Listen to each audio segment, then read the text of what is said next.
Ciencia, conciencia y compromiso. Un análisis sobre los temas que te interesan a cargo de investigadores, profesores, estudiantes y graduados de la Universidad Católica de Córdoba. Para escuchar, pensar y compartir. Ciencia, conciencia y compromiso. El podcast de la Católica. Te doy la bienvenida al podcast de la Católica, podcast que llamamos Ciencia, Conciencia y Compromiso.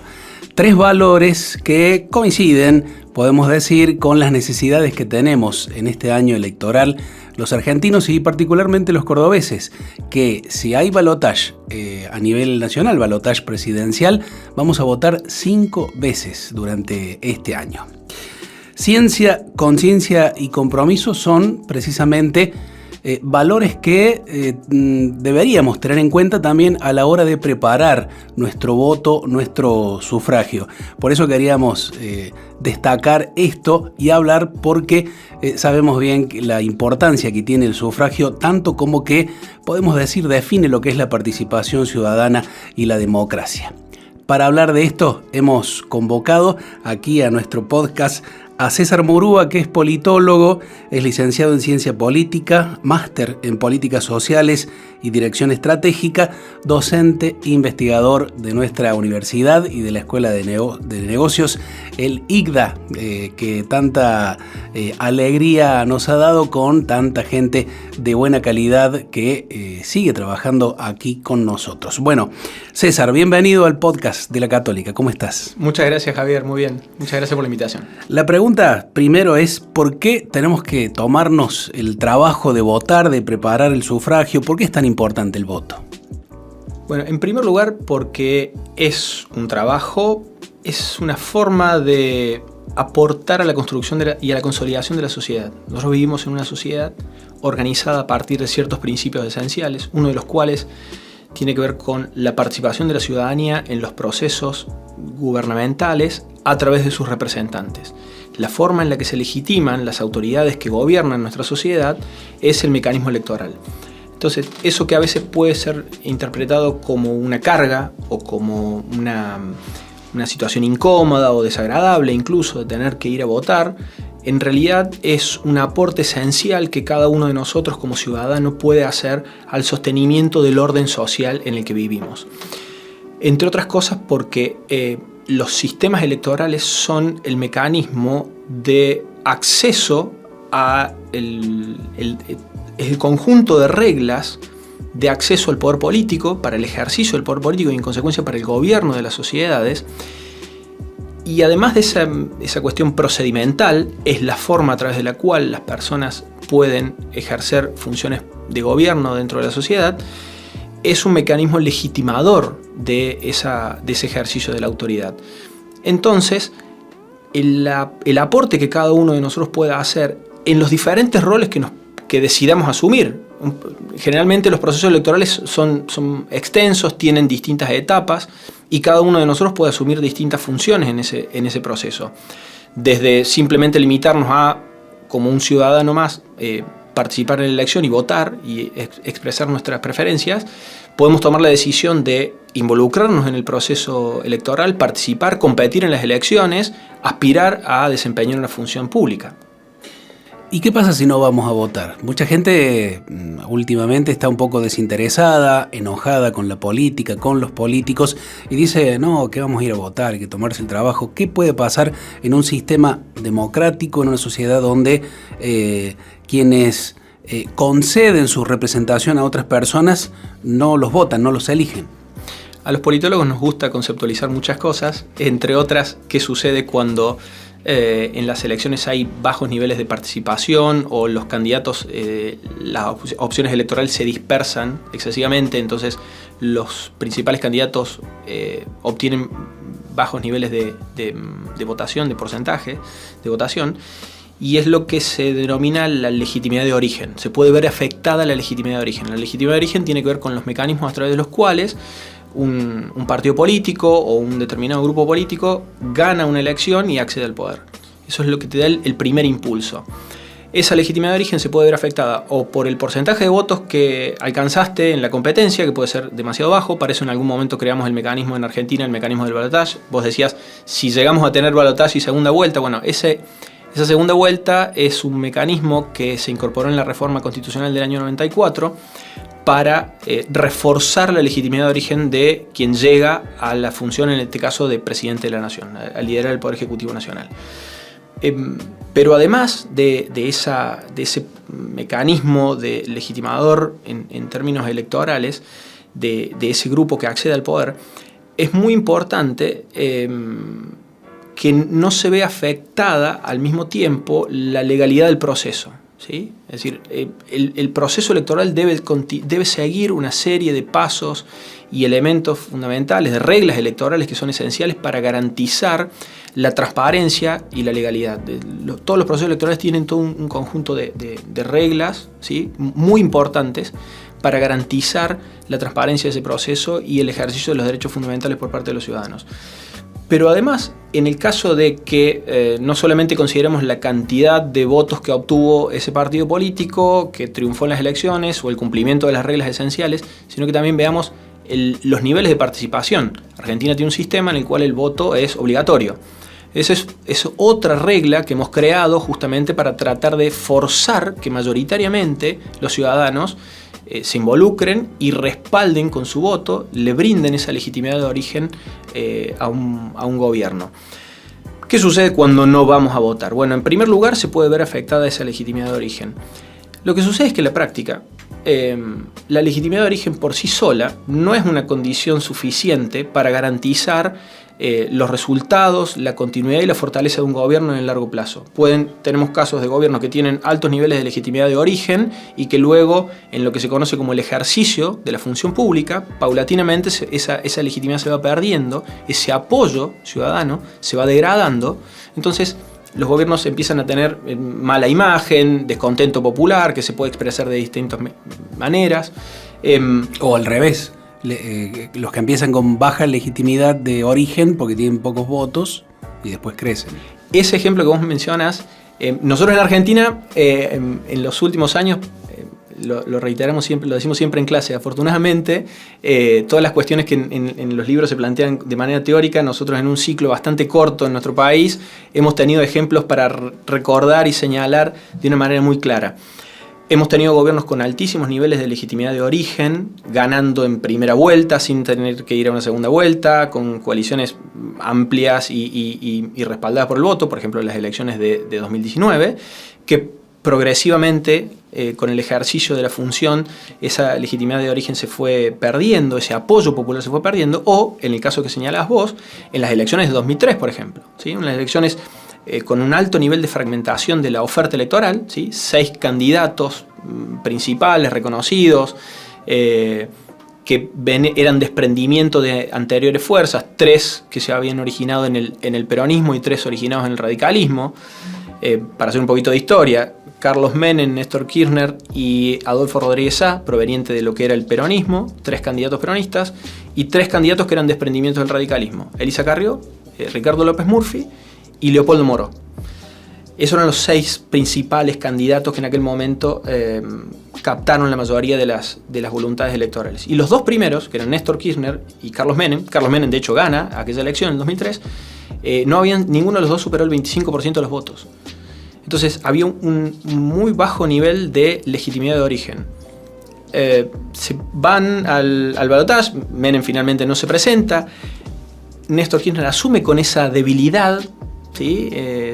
Teórica al menos, porque no se había refrendado con votos en una potencial segunda vuelta su candidatura, su presidencia, y sin embargo el ejercicio de la gestión y ciertos elementos de contexto favorecieron que prontamente se respaldara su gestión, se fortaleciera su poder y construyera el ciclo político que construyó después con 12 años consecutivos de gobierno. La historia. En Argentina tenemos un montón de historias que ponen, que le dan cuerpo a la teoría, ¿no? Bueno, está claro, es importante para el sistema que votemos, pero ¿qué pasa, por ejemplo, si no tengo en la oferta electoral a alguien que me represente completamente? ¿Qué se supone que tengo que hacer? Las opciones, votar en blanco, no votar. ¿Qué sugiere un politólogo que mira y apoya el sistema democrático, ¿no? En primer lugar, hay situaciones abstractas, hipotéticas, incluso lo que podemos estar pensando el día de hoy. Es decir, si nosotros hacemos encuestas en estos momentos, hacemos sondeos de opinión o hacemos algún tipo de mecanismo de recolección de información, focus group o técnicas similares, es difícil encontrar apoyos mayoritarios a una determinada oferta electoral. Entre otras cosas porque esa oferta electoral todavía no terminó de configurarse. Lo que estamos viendo en estos días, en el proceso electoral argentino, que está en una etapa preliminar porque todavía no se han formalizado las alianzas o coaliciones, ¿sí? Al menos en el momento en el que estamos grabando esto, todavía no se han formalizado. Entonces, la configuración de esa oferta electoral es muy importante, porque el menú de opciones que tienen los ciudadanos está circunscripto a esa oferta electoral. Entonces, esa pregunta que te haces vos es decir, ¿qué pasa si mi preferencia o las expectativas que yo tengo o los candidatos que yo preferiría que sean el presidente o presidenta de la nación no está dentro de la oferta electoral? Bueno, ahí empieza un proceso como de encorsetamiento de las preferencias, en las cuales los ciudadanos tienen que tomar decisiones, en primer lugar respecto de hacia dónde van a tratar de canalizar o qué forma le van a dar a esa preferencia. Cómo se va a transformar una preferencia amplia y abierta.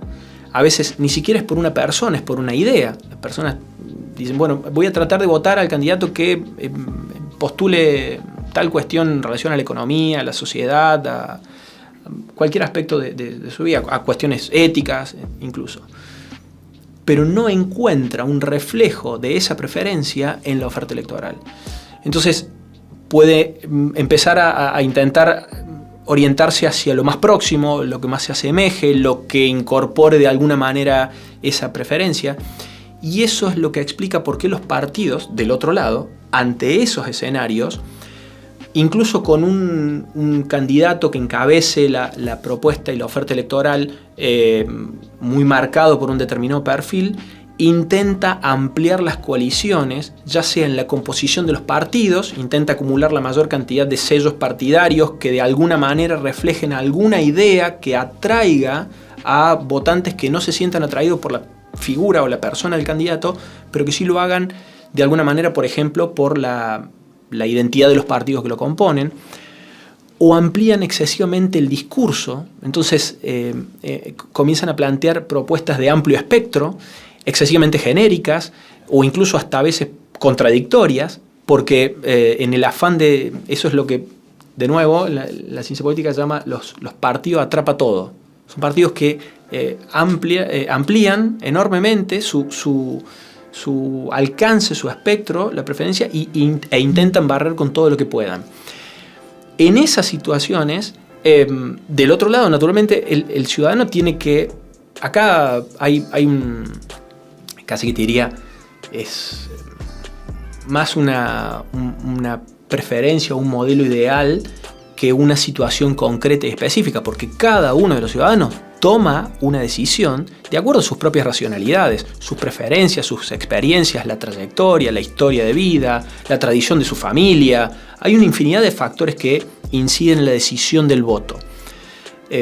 Pero en general, la idea tiene que ver con la importancia de la información respecto de la figura de la propuesta. Una figura y una propuesta que es potencial, no nos olvidemos, las personas van a estar tomando una decisión de votar en agosto, en octubre, hasta probablemente en noviembre, a determinados candidatos que van a empezar a tomar las decisiones recién en diciembre, ¿sí? Y que tienen 4 años por delante. Entonces, muchas veces cuando se critica la falta de propuesta o la falta de programa de los candidatos, casi que te diría que hasta tiene algún sentido la dificultad de elaborar un programa preciso, amplio, concreto, Porque, entre otras cosas, o no están gobernando. De hecho, la mayoría de los candidatos que nosotros tengamos en las elecciones presidenciales de este año van a ser personas que no están en la gestión a nivel nacional, ¿sí?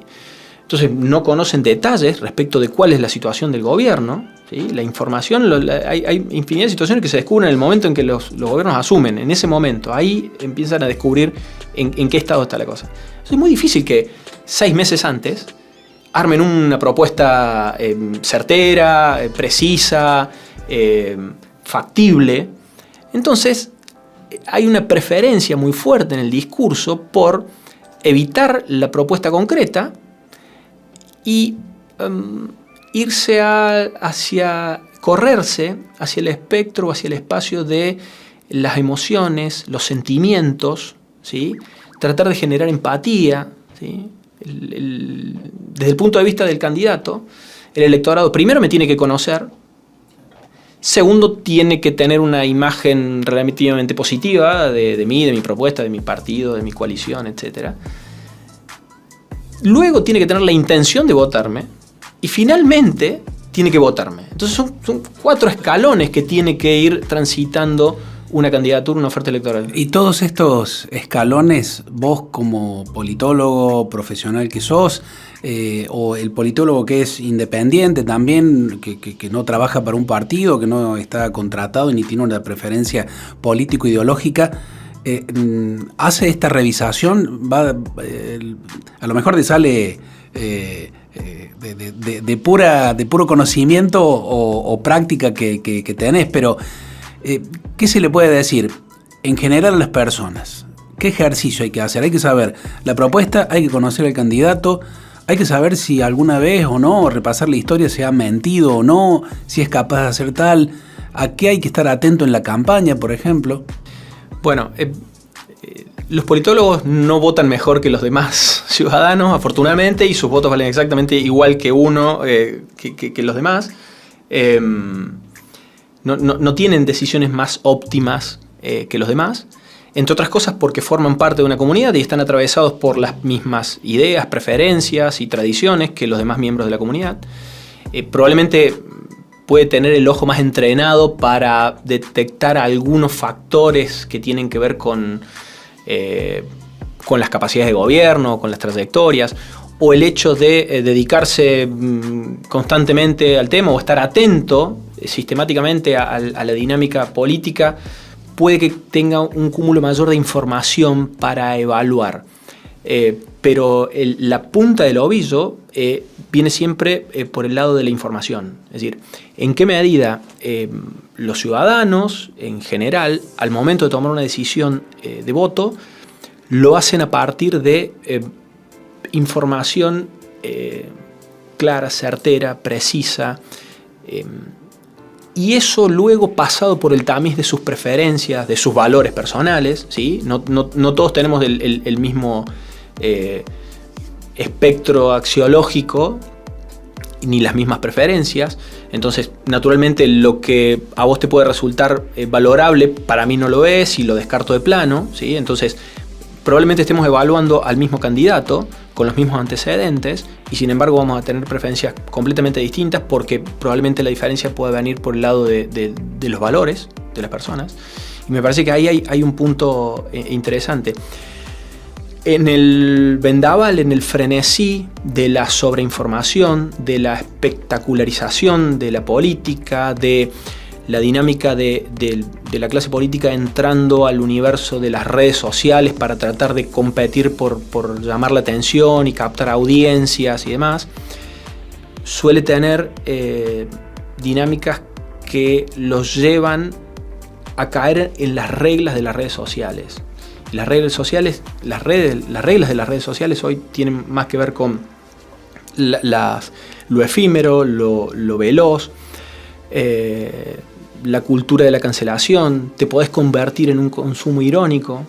Tenés muchos seguidores porque se entretienen con vos, no porque les resulte relevante o valorable o destacable lo que vos estás diciendo.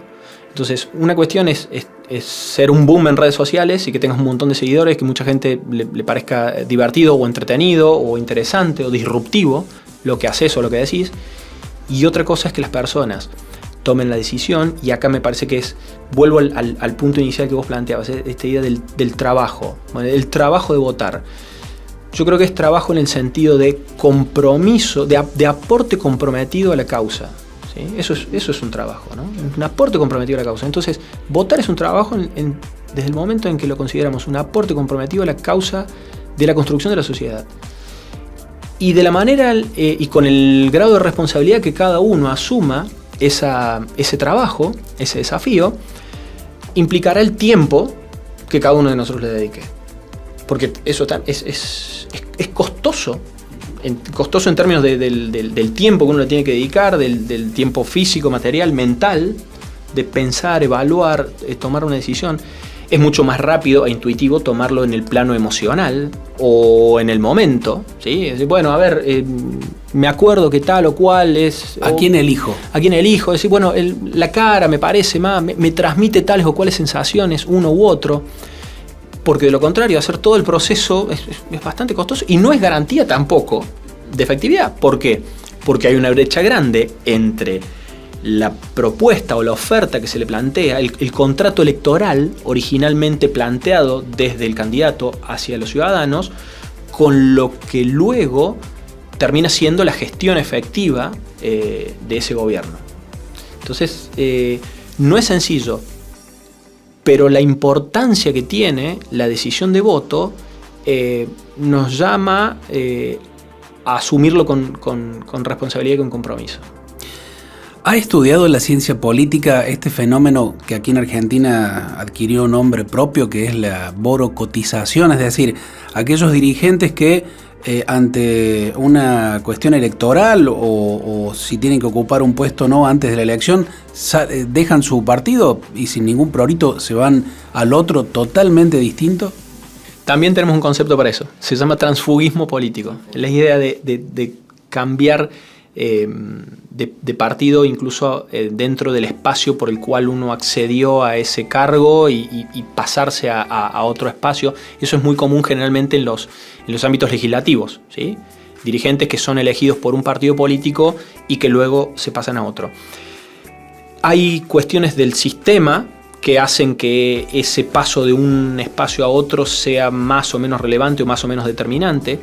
Una cosa es un sistema presidencialista como el argentino, en el cual, a pesar de que haya una variación en las mayorías en el órgano legislativo, el Poder Ejecutivo se mantiene dentro o se mantiene bajo el control del mismo partido político. Diferente de lo que sucede en los países con sistemas parlamentaristas, en los cuales un salto de este tipo puede cambiar completamente la mayoría y hacer caer un gobierno completo. Pero se discute mucho respecto de, por ejemplo, si la banca es de la persona que fue electa por esa banca o pertenece al partido por el cual las reglas del sistema político argentino dicen que el electo es la persona. E incluso lo vemos todo el tiempo, lo vemos a nivel provincial, ha sucedido esta semana, al nivel nacional sucedió hace un poco más de un mes. Se parten los bloques, se configuran otras alianzas, se realinean, ¿sí?, los partidos políticos. Esos realineamientos a nivel legislativo generalmente son el reflejo de los alineamientos a nivel electoral, ¿sí? A veces como cambian antes las coaliciones legislativas, acomodándose, preparándose para lo que van a ser las coaliciones electorales. Entonces, es una práctica común, no es una práctica sancionable formalmente, ¿sí? Luego queda precisamente en la ciudadanía tratar de hacer valer el compromiso que se supone que asumió el dirigente y no respetó o no cumplió. A veces ni siquiera hace falta cambiarse de partido, simplemente con un voto aquí, un voto allá. Insisto, seguimos hablando de las dinámicas legislativas, de apartarse de lo que era, ¿sí?, el contrato electoral original con su electorado. En ese sentido, el sistema argentino probablemente no lo favorezca. Un sistema como el estadounidense, en el que, por ejemplo, lo que nosotros llamaríamos diputados, esos son representantes. Los representantes son por distritos que elige un solo diputado. Entonces, no sé, el estado de Nueva York, ¿sí?, que tiene una determinada cantidad de representantes en la Cámara de Representantes, no los elige a todos ni los distribuye proporcionalmente por el resultado de todo el estado, sino que hay distritos electorales, ¿sí? Entonces, no sé, como para que una imagen que nos quede más o menos familiar a todos. Dentro de Manhattan, ¿sí?, hay varios distritos electorales y cada uno de esos distritos electorales elige a un representante que va a ser representante por el estado de Nueva York, ¿sí?, que van luego a la Cámara de Representantes. Y ahí sí hay una cercanía y una conexión más directa del representante, del diputado en este caso, con el territorio que lo eligió. Entonces, hay una posibilidad mayor de lo que podríamos denominar el accountability, es decir, la controlabilidad que el electorado puede hacer de ese diputado. No es el caso de la dinámica argentina. Básicamente todos nuestros votos entran todos a la misma bolsa y después se distribuyen proporcionalmente las bancas. Además, Córdoba, por ejemplo, va a elegir diputados y se va a distribuir proporcionalmente de acuerdo al resultado de octubre. Por último, César, un tema que sale cada vez que hay una elección, el voto en blanco. Te preguntan, ¿y a quién favorece el voto en blanco? Probablemente en una elección, en una época donde hay mucho descontento, tengamos en las próximas elecciones un nivel importante de voto en blanco, ¿o no? ¿Qué pasa con el voto en blanco? ¿Qué dice la ciencia política sobre eso? Bueno, generalmente el voto en blanco es sujeto de interpretación y sobreinterpretación y de mucho sesgo en la interpretación de la significación. Porque le hacemos decir al voto en blanco cosas que el voto en blanco no ha dicho. Es decir, eventualmente podemos hacer una aritmética e intentar decir, bueno, el voto en blanco quiso decir esto y la abstención quiso decir esto otro. No necesariamente, no lo sabemos. A priori, ¿qué te va a decir la oposición o el partido que salga segundo? Bueno, fue funcional al ganador, porque si todos esos votos en blanco que estaban descontentos con la situación si me hubiesen votado a mí, ganábamos nosotros. Cada uno tiene su propia interpretación. Las lecciones que nos deja a nosotros la historia y la dinámica en la Argentina y sobre todo de los momentos de altos niveles de abstencionismo, es decir, no participación y al mismo tiempo de voto en blanco, combinados esos dos elementos, son un reflejo de los niveles de desinterés de la ciudadanía en la dinámica política. Entonces, la clase política, sobre todo cuando se enfrasca en dinámicas muy similares a las que estamos viendo en estos días, ¿no?, de pujas internas a cielo abierto, de mensajes cruzados, de agravios, de chicanas, de discursos contradictorios, eso casi que naturalmente activa desinterés en la ciudadanía. ¿Por qué? Con la magnitud o la complejidad de los problemas que cualquier persona afronta cotidianamente, ¿por qué dedicarle tiempo a eso? No tiene sentido. Y fíjate vos qué contradictorio es en relación a lo que decíamos minutos atrás, la importancia del voto. Bueno, entonces es muy importante mi voto, yo me lo tomo en serio, pero estoy viendo que del otro lado no se lo están tomando tan en serio, o al menos no están siendo lo mesurados, lo responsables y los sensatos que necesitamos en este momento. Entonces, ¿cómo reacciono frente a eso? Puedo reaccionar o no votando o votando en blanco. Si un estudiante o tu hijo es chico todavía, pero le falta. No vota, viene y te dice, voy a votar en blanco, ¿qué le decís? ¿Tomate un poquito más de tiempo o hacé lo que quieras? Mira, citaste a mi hijo. Voy a hacer una referencia muy personal, pero me pareció muy, muy sintomática de muchas cosas. Tuvieron que votar para poner el nombre a la sala de su jardín de infantes. Él tenía una preferencia, ¿sí?, dinosaurios, y no ganó en dinosaurios. La sala terminó llamándose de otra forma. Al principio, enojo, naturalmente. Pero era muy importante, ¿sí?, primero entender la idea de que hay que elegir, tenemos la posibilidad, ¿sí?, no se nos está imponiendo el nombre de la sala, tenemos la posibilidad de elegir el nombre de la sala, vamos a votarlo. El resultado no es el que me gusta, lo acepto y lo incorporo porque forma parte de mi grupo y de mi comunidad. Entonces, tratando de hacer un paralelismo muy forzado entre una situación doméstica y personal y particular, nos están dando la oportunidad, nosotros mismos nos la hemos dado como sociedad, nos ha costado mucho, no siempre lo tuvimos, justamente estamos en este año estamos recordando 40 años de el regreso a la posibilidad que durante muchos años y en tiempos muy oscuros estuvo vedada y vetada y perseguida como posibilidad de participar en los asuntos públicos y de decidir quiénes y cómo tomaban las decisiones en nuestro país. Si tenemos esa oportunidad, si nos la hemos dado como sociedad, si luchamos para conquistarlo, primero valorarlo, involucrarnos, hacerlo de la manera más responsable posible, cada uno desde su lugar, sin pensar que sus preferencias son superiores a las de otros, y aceptando los resultados. Y a pesar de que los resultados no sean los que nos agradan, nos gustan o que reflejan nuestras preferencias, entender que al fin y al cabo estamos todos en el mismo barco. Ahí el Papa Francisco ha dicho algo sobre eso recientemente, ¿no? Estamos todos en el mismo barco. En el mismo barco de la Argentina, en el mismo barco del planeta Tierra cuando nos referimos a cuestiones ambientales o de paz o de guerra. Entonces, ese sentido de integración y pertenencia a una comunidad debe ser mucho más fuerte que el rechazo al resultado circunstancial, porque, de nuevo, si lo vemos en perspectiva, los gobiernos terminan siendo circunstanciales. Gracias, César. Hemos hablado de un montón de cosas en este podcast. Hemos dicho, lo ha dicho César aquí, que votar es dar legitimidad a quienes nos representan y nos gobiernan. Hemos dicho y propuesto que hay que revisar las propuestas, el discurso de los candidatos, tratar de buscar siempre a los mejores, a los que más nos representan.